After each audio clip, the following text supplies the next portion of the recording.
তাহলে জুলুমবাজদের জন্য যেমনি ভাবে কোরআনে রেড সিগন্যাল আছে, ঠিক তেমনি ভাবে যারা সত্যের জন্য মাজলুম, হকের জন্য মাজলুম, দ্বীন প্রচারের জন্য মাজলুম, সত্যের কথা, হকের কথা বলিষ্ঠ কণ্ঠে উচ্চারণ করার জন্য মাজলুম, তাদের জন্য কোরআনে গ্রিন সিগন্যাল আছে। রেড সিগন্যাল কি কোরআনে? আল্লাহ পাক রব্বুল আলামিন সেই রেড সিগন্যালের কথা উল্লেখ করেছেন এভাবে, জালেমদের সম্পর্কে বলেছেন। সূরা মুমিন আয়াত নাম্বার 52 আল্লাহ পাক এখানে বলেন, ইয়াউমা লা ইয়ানফা'ু যালিমিনা মা'যিরাতুহুম ওয়া লাহুমুল লা'নাতু ওয়া লাহুম সুউদ দার। সেদিন যারা জালেমদের জন্য সেই বিচারের দিবসে কোনো ওজোর আপত্তি তাদের উপকারে আসবে না।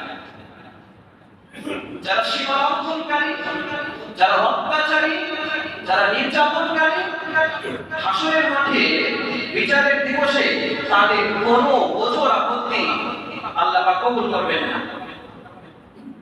জালেমরা যদি চায় আল্লাহ পাকের কাছে তারা মুক্তিপণ দিবে, এই দুনিয়া ভর্তি সমপরিমাণ স্বর্ণ আল্লাহ পাকের কাছে উপস্থাপন করতে চায়, আল্লাহ তাআলা কবুল করবেন না।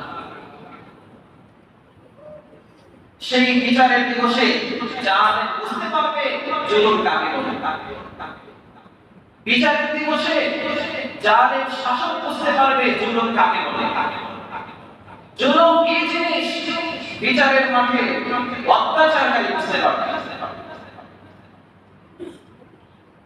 কোরআনুল কারীমে ভয়ে শাস্তি যতগুলো আয়াত আছে, এই আয়াতগুলোর মধ্যে সবচেয়ে ভয়ঙ্কর আয়াতগুলো আমার কাছে মনে হয় এই জুলুমবাজদের সম্পর্কে। যারা জুলুমবাজি করে, যারা নির্যাতনকারী, তাদের সম্পর্কে কোরআনুল কারীমে যে ভয়ের কথাগুলো তুলে ধরেছে, এটা আমার কাছে ব্যক্তিগতভাবে এই ছোট্ট গবেষণায় কোরআনকে রিসার্চ করে আমি যা পেয়েছি, কোরআনের কাফের মুশরিকদের সম্পর্কে যতটা ভয়ঙ্কর আমি আল্লাহ উচ্চারণ করেছেন, তার থেকে সবচেয়ে কঠোর বাক্য, কঠোর হুঁশিয়ারি উচ্চারণ করেছেন আল্লাহ তাআলা জালেমদের সম্পর্কে। আমার কাছে খুব ভয় লেগেছে কয়েকদিন হলো এই আয়াতগুলো গবেষণা করতে করতে আমি আমার শরীরের কম্পন তৈরি হয়ে গেছে। সেদিন হাসরের মাঠে মানুষ সবচেয়ে বেশি ধরা খাবে জুলুমবাজি করার কারণে। জুলুমবাজি করার কারণে মানুষ সবচেয়ে বেশি আল্লাহ পাকের কাম করায়, সে ধরা খেয়ে যাবে। এজন্য জালেমদের থেমে যাওয়া উচিত, জালেমদের থেমে যাওয়া দরকার। কারণ জালেম জানে না তার জন্য কি ভয়ঙ্কর পরিণতি অপেক্ষা করছে। আল্লাহ পাক রব্বুল আলামিন সূরা ইব্রাহিমের 42 নম্বর আয়াতে বলে দিয়েছেন, কি চমৎকার ভাবে বলেন, ওয়ালা তাহসাবান্নাল্লাহা গাফিলান আম্মা ইয়া'মালুয যালিমুন। নিশ্চয় যারা মানুষের প্রতি জুলুম করে, যারা মানুষের প্রতি অন্যায়ভাবে মানুষকে জুলুম করেছে, তাদের কর্মকাণ্ড সম্পর্কে তুমি আল্লাহ তাআলাকে উদাসীন মনে করো না। আল্লাহ তাআলা জানেন না জালেমদের কর্মকাণ্ড সম্পর্কে, আপনি যা মনে করবেন না। ইন্নামা ইউআখিরুহুম লিয়াউমিন তাশখাসু ফীহিল আবসার। নিশ্চয় আল্লাহ রাব্বুল আলামিন জালেমদেরকে সুযোগ দিয়েছেন, তারা যেন জুলুমবাজি করতে পারে, এই জন্য আল্লাহ পাক ছাড় দিয়েছেন। কতদিন পর্যন্ত? সেই দিন পর্যন্ত যেদিন জালেমরা হাসরের মাঠে ভয়ঙ্কর শাস্তি দেখার পরে তাদের চোখগুলো বের হয়ে আসার উপক্রম হয়ে যাবে। আল্লাহ পাক বিচারের মাঠ কায়েমের আগ পর্যন্ত জালেমদেরকে সুযোগ দিয়েছেন। কত জুলুমবাজি করতে পারবি কর, আমি ছাড় দিলাম। আল্লাহ পাক বলেন সেই দিন পর্যন্ত তাদেরকে অবকাশ দেওয়া হয়েছে, কারণ এটা আল্লাহ পাকের নীতি। জালেমকে আল্লাহ কিছুদিন সুযোগ দেন, যখন ধরে ফেলে তখন তাকে কেউ রক্ষা করতে পারে না। বলেন ঠিক কিনা? আল্লাহ পাক রব্বুল আলামিন কোরআনে জালেমদের জন্য রেড সিগন্যাল দিয়েছেন, সে কথাগুলো তুলে ধরছি। আল্লাহ তাআলা কোরআনুল কারীমে এই যুবকদের সম্পর্কে আরো চমৎকারভাবে আল্লাহ তাআলা বলেছেন। সূরা শুরা আয়াত নম্বর 42 এখানে এসেছে, ইন্নাস সাবিলু আলাল্লাযীনা ইয়াযলিমুনান নাস ওয়া ইয়াবগুনা ফিল আরদি বিগাইরিল হাক্ক উলাইকা লাহুম আযাবুন আলীম। নিশ্চয় যারা মানুষের প্রতি জুলুম করে, নিশ্চয় যারা মানুষের প্রতি নির্যাতন করে, তাদের বিরুদ্ধে আল্লাহ তাআলা নিজেই মামলা দায়ের করবে। তাহলে যারা জুলুমকারী, অত্যাচারকারী, নির্যাতনকারী, তাদের বিরুদ্ধে ইমামের মামলা, সাধারণ মানুষের মামলা, নাকি আল্লাহ তাআলা নিজেই মামলা করবেন? বলেন, আল্লাহ তাআলা নিজেই অভিযোগ করবেন, নিজেই জালেমদের বিপক্ষে আল্লাহ তাআলা মামলা দায়ের করবেন। যারা দুনিয়াতে জুলুমবাজি করছে, অত্যাচার করছে, নির্যাতন করছে, অন্যায়ভাবে মানুষকে হত্যা করছে, অন্যায়ভাবে মানুষকে খুন করছে, তাদের বিরুদ্ধে আল্লাহ তাআলা নিজেই মামলা দায়ের করবেন। সেদিন জালেমরা পালাবে কোথায়? জালেমদের কোনো রেখা নেই, কোনো রক্ষা নাই। আপনি বলবেন একজন জুলুমবাজ, সে জুলুম করার পরে কেন? ইসলামে তো খোলা আছে, দরজা খোলা আছে, তওবা করবে মাফ হয়ে যাবে না। তওবা করলে, ইস্তেগফার করলে আল্লাহ মাফ করবেন না।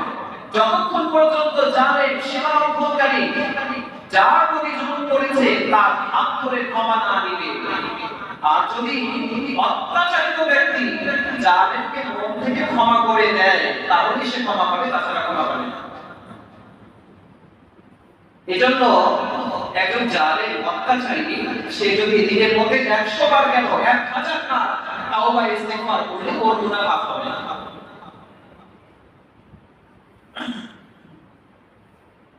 আল্লাহ তাআলা স্পষ্ট করে বলে দিয়েছেন, وَمَن يَتَعَدَّ حُدُودَ اللَّهِ فَأُولَٰئِكَ هُمُ الظَّالِمُونَ।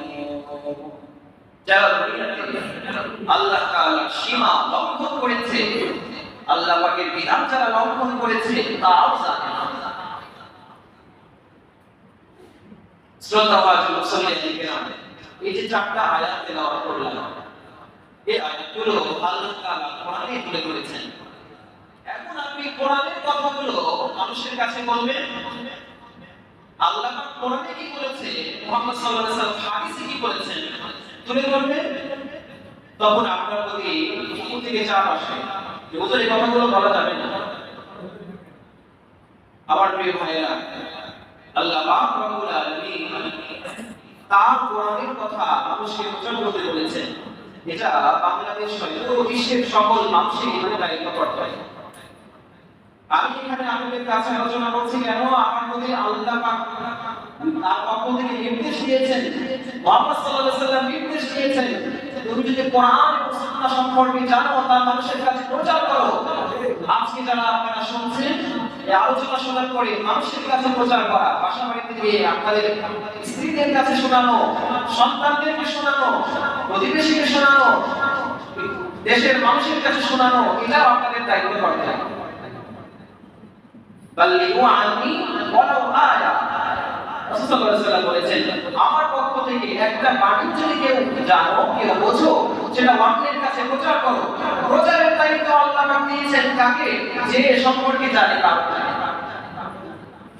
এজন্য কোন আলেম যদি হক জানার পরে সে যদি সেই হককে প্রচার না করে গোপন রাখে তাহলে সে জাহান্নামে যাবে। আর সাধারণ মানুষের কাছে আলেম বলার পরেও যদি সাধারণ মানুষ সেটাকে গ্রহণ না করে বরং আলেমের বিরুদ্ধাচরণ করে তাহলে সে জাহান্নামে যাবে। বলে ঠিক কি না? এই জন্য বলার সুযোগ দিতে হবে। আমার প্রিয় ভাইরা, আমরা কোরআনুল কারীমে জালেমদের সম্পর্কে আল্লাহ তাআলা কি বলেছেন সেই রেড সিগন্যাল নিয়ে আলোচনা করছি। চলুন এই পর্যায়ে আমরা যারা সত্যের জন্য বাঁচলুম, যারা হকের জন্য বাঁচলুম, যারা আল্লাহ পাকের দ্বীন প্রচার করার জন্য বাঁচলুম, তাদের জন্য কোরআনে রেড সিগন্যাল আল্লাহ পাক দিয়েছেন। আল্লাহ তাআলা কোরআনুল কারীমে সূরা কাসাস এর 5 এবং 6 নম্বর আয়াতের মধ্যে চমৎকার একটা দৃষ্টান্ত এনেছেন ফিরআউন এবং বনি ইসরাইল সম্পর্কে।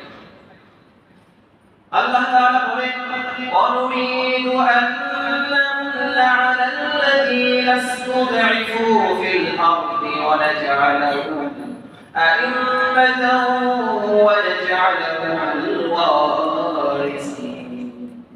মহান আল্লাহ তাআলা বলেন, পৃথিবীতে দুনিয়ার মধ্যে যাদেরকে দুর্বল করে রাখা হয়েছে, এই পৃথিবীতে যাদের প্রতি অত্যাচার করা হয়েছে তাদের প্রতি আমি অনুগ্রহ করতে চাইলাম, তাদের প্রতি আমি অনুগ্রহ করতে চাইলাম।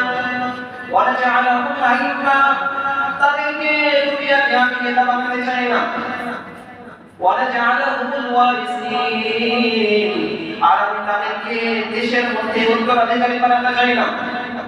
ওয়ানুমাক্কিনা লাহুম ফিল আরদি, আমি জমিনের মধ্যে যাদেরকে জুলুম করে রাখা হয়েছিল, অত্যাচার করা হয়েছিল, তাদেরকে আমি ক্ষমতা দিতে চাইলাম, ক্ষমতাসীন করতে চাইলাম। ওয়ানুরিয়া ফিরআউনা ওয়া হামানা ওয়া জুনুদাহুমা মিনহুম মা কানু ইয়াহযারুন, আর ফিরআউন, হামান এবং তাদের সৈন্যবাহিনীদেরকে দেখাতে চাইলাম তারা যাদের প্রতি অন্যায়ভাবে জুলুম করেছিল, নির্যাতন করেছিল এবং তারা যার থেকে আশঙ্কা করছিল তাকে তার সামনে বড় করলাম। বলেন সুবহানাল্লাহ।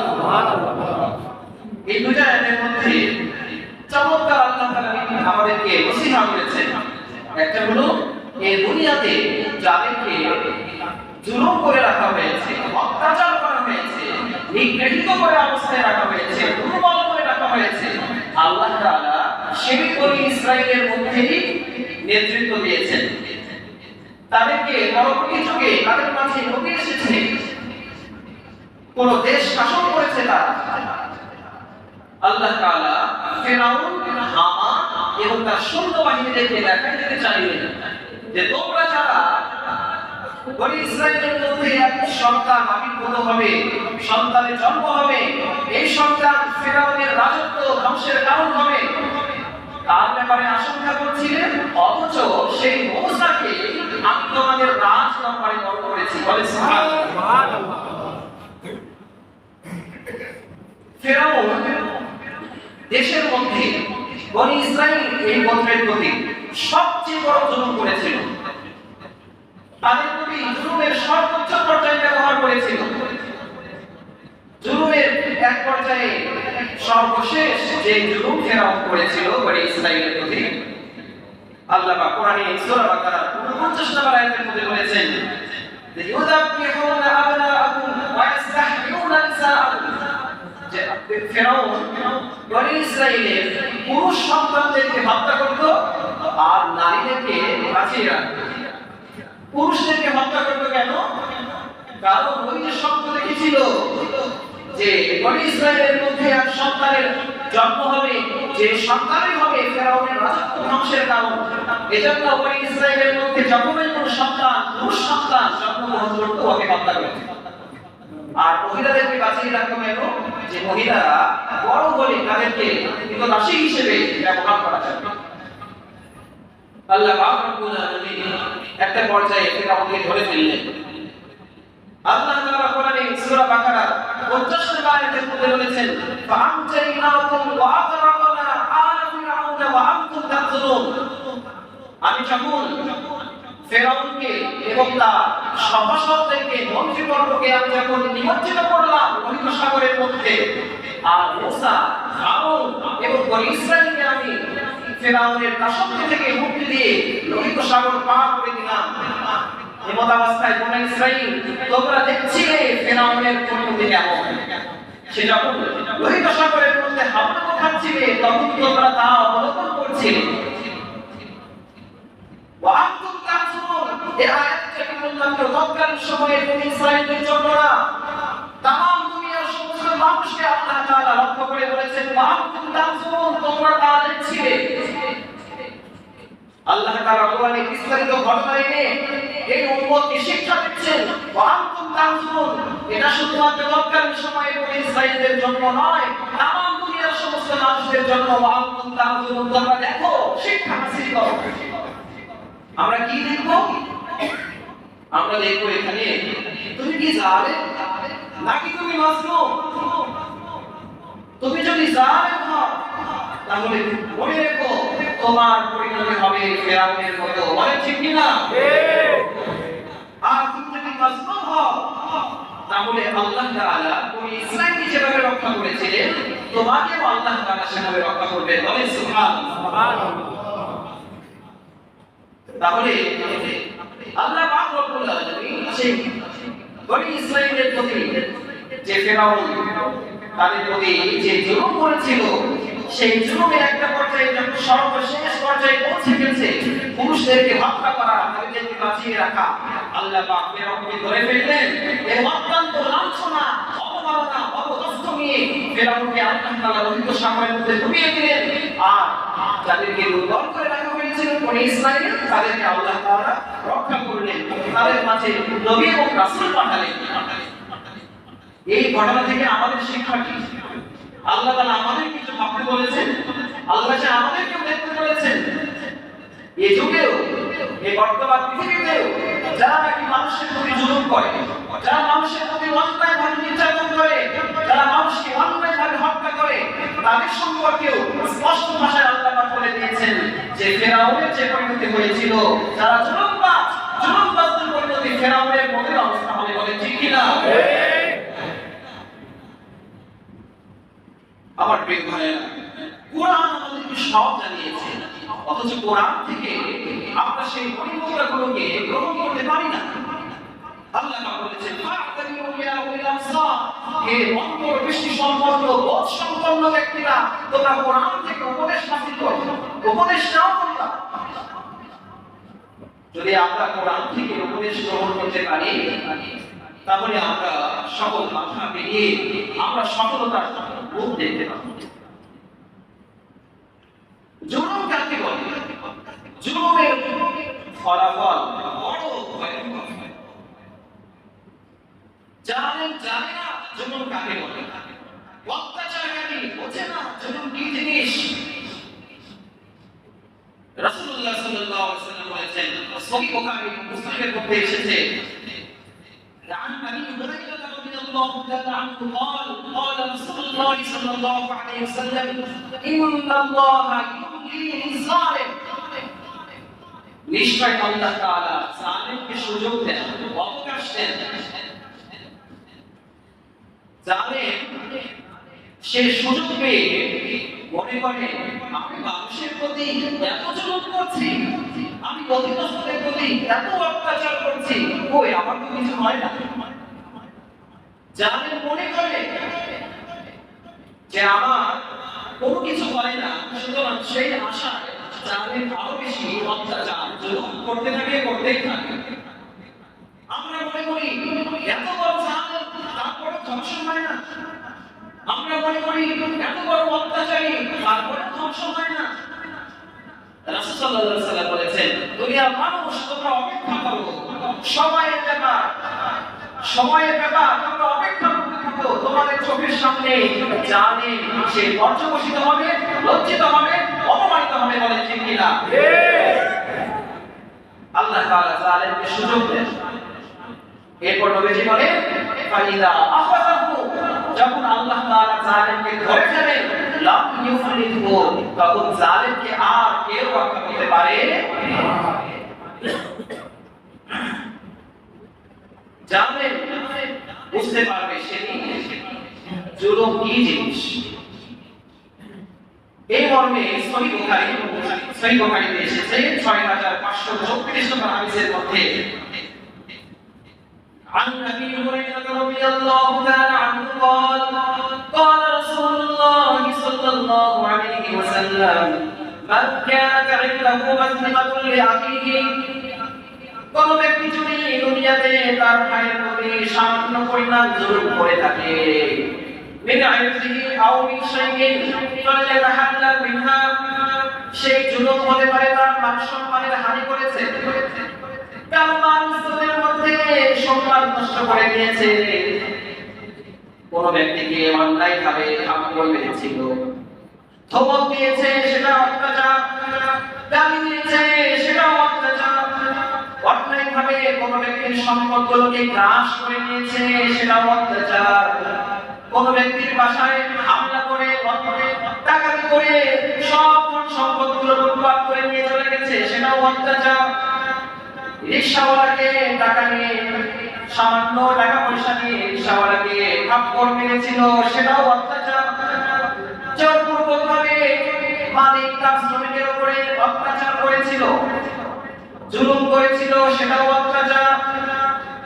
বিশ্বনবী সাল্লাল্লাহু আলাইহি ওয়াসাল্লাম বলেছেন, দুনিয়াতে যদি কেউ কারো প্রতি সামান্য পরিমাণ জুলুম থেকে যায় ফাল্যাতাহাল্লাল মিনহা, সে যেন তার কাছ থেকে ক্ষমা চেয়ে নেয়। দুনিয়াতে জুলুম করেছেন, করবে একদিন রিকশাওয়ালাকে আপনি ক্ষমতা দেখিয়ে থাপ্পড় মেরেছিলেন, করবে একদিন আপনি মালিক শ্রমিকের উপরে আপনি অকথ্য ভাষায় গালি দিয়েছিলেন, তার কাজের অবহেলার কারণে আপনি শ্রমিকের ন্যায্য অধিকার আদায় থেকে তাকে বঞ্চিত করেছেন, আপনি ওলামায়ে কেরামকে হক কথা বলা থেকে তার গলা চেপে ধরেছিলেন। মানুষ যেন মানুষের সঠিক অধিকার আদায় করতে পারে এজন্য তারা রাজপথে নেমেছে, তাদের প্রতি জুলুম করেছিলেন, এগুলো সব অত্যাচার। নবীজি বলেন, দুনিয়াতে থাকা অবস্থাতেই তোমরা এই জুলুমের কারণে তার কাছে ক্ষমা চেয়ে নাও, ফাল্যাতাহাল্লাল মিনহা, সে যখন তার কাছ থেকে ক্ষমা চেয়ে নেয়, মিন ক্বাবলি আন ইউখাযা লিআবিহি মিন হাসানাতিহি, সেই দিন আসার পূর্বে যেদিন অত্যাচারীর আমলনামা থেকে নেক আমলগুলো কেটে অত্যাচারিত ব্যক্তির আমলনামা দিয়ে দেওয়া হবে, সেই দিন আসার পূর্বে ক্ষমা চেয়ে নেন। রিকশাওয়ালাকে থাপ্পড় মেরেছিলেন, সেই রিকশাওয়ালাকে খুঁজে বের করে তার হাত ধরে ক্ষমা চেয়ে নেন। কোন ব্যক্তির মান সম্মানে আপনি হানি করেছিলেন, অপদস্থ অপমানিত করেছিলেন কাউকে, তার কাছ থেকে ক্ষমা চেয়ে নেন, তার হাত ধরে ক্ষমা চেয়ে নেন। সেই দিন আসার পূর্বে যেদিন আপনার কাছে টাকা পয়সা থাকবে না, ধন দৌলত থাকবে না, যদি কোনো ব্যক্তি অবস্থায় মৃত্যু হয়, অত্যাচার করেছে আর অত্যাচারিত ব্যক্তির কাছ থেকে ক্ষমা না নিয়ে মৃত্যুবরণ হয়ে গেল, হাসরের মাঠে কি করতে হবে? আপনার আমলনামায় যে পরিমাণ নেকি আছে, আমল আছে, সব আমলগুলো কেটে যার প্রতি অত্যাচার করেছিলেন তার আমলনামায় দেওয়া হবে। সেটা আপনি বড় বিশ্ব হয়ে যাবেন, বিস্তীর্ণ হয়ে যাবেন। সেদিন বিচারের মাঠে জালেম হবে বড় পাপী আর মাজলুম হবে নিষ্পাপ। বিচারের মাঠে হাসরের দিবসে জালেম হবে বড় পাপী আর মাজলুম হবে নিষ্পাপ। মাজলুম তার আমলনামায় গুনাহগুলো থাকা সত্ত্বেও মাজলুমের গুনাহগুলো কেটে অত্যাচারের আমলনামায় দেওয়া হবে, আর অত্যাচারী ব্যক্তির নেক আমলগুলো মাজলুমকে দিয়ে নিষ্পাপ বানিয়ে তাকে জান্নাতে দেওয়া হবে। সুবহানাল্লাহ। সেদিন অত্যাচারী জালেম সে গুনাহের বোঝা মাথায় নিয়ে জাহান্নামের দিকে নিক্ষিপ্ত হবে। আমার প্রিয় ভাইরা, এজন্য সেই বিচারের দিবসে জালেম বুঝতে পারবে জুলুম কি জিনিস। এর আগ পর্যন্ত তার হুঁশ আসে না, হুঁশ ফেরে না। সে মনে করে আমার তো বিশাল সমর্থন, আমি তো রাজাধিকার চলে গেছি, আমার কোনো ভয় নেই, আমার ক্ষমতা চিরস্থায়ী না। এই পৃথিবীতে যত তাপসীন ক্ষমতাসীন মানুষেরা ছিল কেউ থাকতে পারে না, এই পৃথিবীর বুকে সবচেয়ে ক্ষমতাধর ছিল ফেরাউন, থাকতে পারে না, এই লাঞ্ছনা অপমাননা নিয়ে লোহিত সাগরে নিমজ্জিত হয়েছে। এই পৃথিবীতে সবচেয়ে ক্ষমতাধর পাওয়ারফুল ছিল নমরুদ, পরিশেষে ছোট্ট মশার কামড়ে জুতার বাড়ি খেয়ে তার মৃত্যুবরণ হয়েছে। এই পৃথিবীতে সবচেয়ে ক্ষমতাধর ধনাঢ্য ব্যক্তি ছিল কারণ সে তার অধিকারগুলো আদায় না করার কারণে কারণ তার বিশাল সহায় সম্পত্তি নিয়ে জমিনে নেমে গেছে। আমার প্রিয় ভাইরা, এই দৃষ্টান্তগুলো আল্লাহ আমাদেরকে দেখতে বলেছেন। তুমি যদি জালেম হও তাহলে কোরআন কায়েম করো, তুমি দেখো জালেমদের শেষ পরিণাম কি হয়েছে। আর তুমি যদি মাজলুম হও তাহলে অপেক্ষা করো, তোমার জন্য আল্লাহ পাকের সাহায্য অতি নিকটে। বলে সুবহানাল্লাহ, সুবহানাল্লাহ। আল্লাহ পাকের নসরত, আল্লাহ পাকের সাহায্য জালেমদের সাথে আছে। সহিহ বুখারী হাদিস নাম্বার 1905 عن ابي هريره رضي الله تعالى عنه قال قال رسول الله صلى الله عليه وسلم ثلاث دعوات مستجابات لا شك فيهن বিশ্বনবী সাল্লাল্লাহু আলাইহি ওয়াসাল্লাম বলেন, এই দুনিয়াতে তিনটা দোয়া এমন আছে যে দোয়াগুলো অবশ্যই আল্লাহ তাআলা কবুল করেন, তার মধ্যে কোনো সন্দেহ নাই। এক নাম্বার হলো দাওয়াতুল মাসরুর, মাসরুরের দোয়া, অত্যাচারিত ব্যক্তির দোয়া আল্লাহ তাআলা ডাইরেক্ট কবুল করেন। বলে সুবহানাল্লাহ। দুই নাম্বার হলো দাওয়াতুল মুসাফির, মুসাফিরের দোয়া আল্লাহ তাআলা কবুল করেন। তিন নাম্বার হলো দাওয়াতুল ওয়ালিদি আলা ওয়ালাদিহি, পিতামাতার দোয়া সন্তানের প্রতি, মা বাবা সন্তানের প্রতি যা দোয়া করে আল্লাহ তাআলা সেই দোয়াগুলো ডাইরেক্ট কবুল করে নেন। বলে সুবহানাল্লাহ। তিনটা দোয়া কখনো বৃথা যায় না। তিনজন ব্যক্তির দোয়া কখনোই বৃথা যায় না। মাসরুমের দোয়া, মুসাফিরের দোয়া, মা বাবার দোয়া, সন্তানের দোয়া। মাসরুমের নিজের আত্মাগুলো আল্লাহ পাকের কাছে ডাইরেক্ট পৌঁছে যায়। আমার প্রিয় ভাইরা, রাসূলুল্লাহ সাল্লাল্লাহু আলাইহি ওয়াসাল্লাম একজন সাহাবীকে আপনি বললেন, ও আমার সাহাবীরা, বলো তো দেখি নিঃস্ব ব্যক্তিকে, অসহায়কে, প্রকৃত মিসকিনকে, হাদিস বর্ণিত হয়েছে সহিহ মুসলিম 2581 নম্বর হাদিস। عن ابي هريره رضي الله تعالى عنه قال قال رسول الله صلى الله عليه وسلم هل تدرون من المفلس। বিশ্বনবী সাল্লাল্লাহু আলাইহি ওয়াসাল্লাম ইহুদা সাহাবায়ে কেরামকে জিজ্ঞাসা করলেন, ও আমার সাহাবীরা তোমরা বলো মুফলিস কে, নিঃস্ব ব্যক্তিকে। সাহাবায়ে কেরাম উত্তর দিয়ে বললেন, ক্বালু ফিনা লা দিরহামা ওয়ালা মাতাআ। ইয়া রাসূলুল্লাহ, আমরা তো মনে করি নিঃস্ব ব্যক্তি হলো ওই ব্যক্তি যার দুনিয়াতে কোনো ধন সম্পদ নাই, দিনার দিরহাম নাই, টাকা পয়সা নাই, ধন দৌলত নাই, সে হলো নিঃস্ব। রাসূলুল্লাহ সাল্লাল্লাহু আলাইহি ওয়াসাল্লাম বললেন, না, নিঃস্ব ব্যক্তির সংখ্যা হলো আল-মুফলিসু মিন উম্মতি, আমার উম্মতের মধ্যে প্রকৃত অর্থে নিঃস্ব হলো ওই ব্যক্তি ইয়াউমাল কিয়ামতি, যে ব্যক্তি কিয়ামতের দিন বিসলাতি ওয়া যাকাতি ওয়া সাদাকাতি, কিয়ামতের ময়দানে এক ব্যক্তি প্রচুর পরিমাণে নামাজ নিয়ে হাজির হবে, অনেক পরিমাণে দান সাদাকার সওয়াব নিয়ে হাজির হয়ে যাবে। কিয়ামতের ময়দানে অনেক পরিমাণে সাদাকার সওয়াব নিয়ে হাজির হবে, অনেক পরিমাণ নফল সিয়াম নিয়ে হাজির হয়ে যাবে। সাথে সাথে কি অবস্থা হবে? ওয়াকাদ শাহাদা হাযা ওয়া কাদাফা হাযা ওয়া আকালা মাল হাযা ওয়া সাফাকা হাযা ওয়া দারাবা হাযা। এই ব্যক্তি যখন হাসরের মাঠে উঠবে, তার চতুর্দিক দিয়ে বিশাল পরিমাণ নামাজের সওয়াব, খুব নফল নামাজ পড়েছে, ফরজের পাশাপাশি নফল পড়েছে, নফলের সওয়াব খুব বেশি পরিমাণে, রোজা রেখেছে, রোজার সওয়াব খুব বেশি পরিমাণে, সে সাদাকা করেছে, যাকাত আদায় করেছে, তার সওয়াব, হজ করেছে, হজ উমরা করেছে, একাধিকবার সেগুলো সওয়াব ভরপুর। ইতিমধ্যে তার সাথে সাথে আরো অনেকে তার কাছে হাজির হয়ে যাবে। এক ব্যক্তি এসে বলবে, ওয়াকাদ শাকারা হাযা, এই ব্যক্তি তো সেই, ও তোকে আজকে ধরে ফেলেছি, সে সে দুনিয়াতে আমাকে গালি দিয়েছিল। আরেক ব্যক্তি এসে বলবে সে দুনিয়াতে আমাকে ধমক দিয়েছিল। আরেক ব্যক্তি এসে বলবে এ দুনিয়াতে অন্যায়ভাবে জোর জবরদখল করে আমার ধন সম্পদগুলো কেড়ে নিয়েছিল। এক ব্যক্তি এসে বলবে এ তো সেই ব্যক্তি যে দুনিয়াতে অন্যায়ভাবে আমার প্রতি জুলুম করেছিল। এক ব্যক্তি এসে বলবে এ তো সেই ব্যক্তি যে আমার রক্ত প্রবাহিত করেছিল। এক ব্যক্তি এসে বলবে এ তো সেই ব্যক্তি যে আমার ছোট্ট সন্তানের বুকে মাথায় গুলি চালিয়েছিল। আর এক ব্যক্তি এসে বলবে এ তো সেই ব্যক্তি যে আমার টকটকে যুবক তরুণের আমার এই সন্তানের বুকে গুলি চালিয়েছিল। নবীজি বলেন তখন কি অবস্থা হবে? তখন তাদের কাছে বিচার কিভাবে হবে?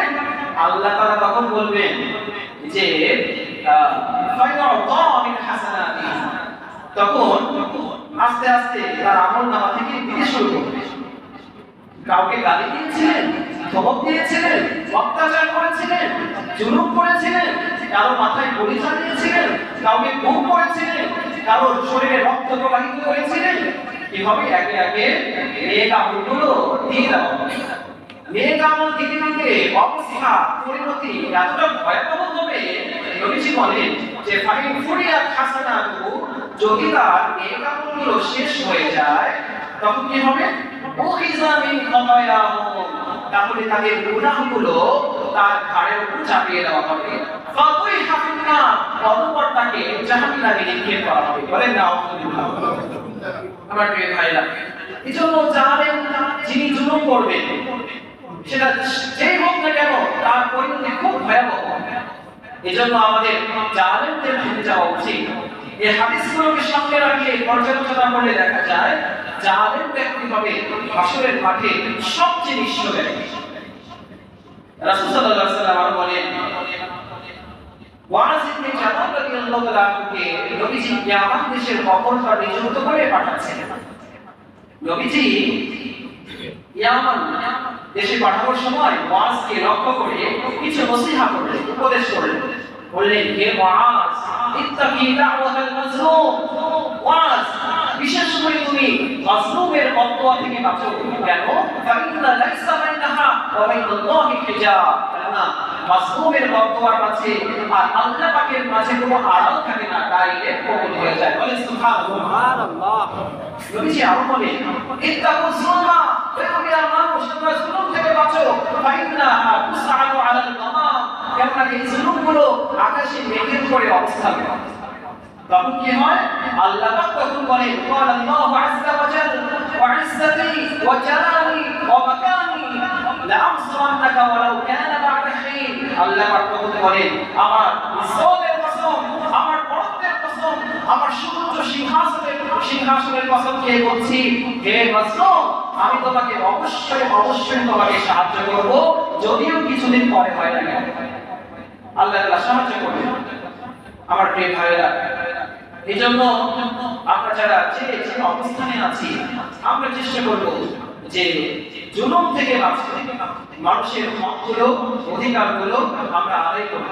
মানুষের প্রতি অন্যায়ভাবে জুলুম করে হাসরের মাঠে নিজের প্রতি আমি নিজেই জুলুম করব না, কারণ জুলুমবাজ ব্যক্তি হাসরের মাঠে সবচেয়ে নিঃস্ব অবস্থায় হবে এবং তার ঘাড়ের উপরে অত্যাচারিত ব্যক্তিদের গুনাহগুলো চাপিয়ে তাকে জাহান্নামে নিক্ষেপ করা হবে।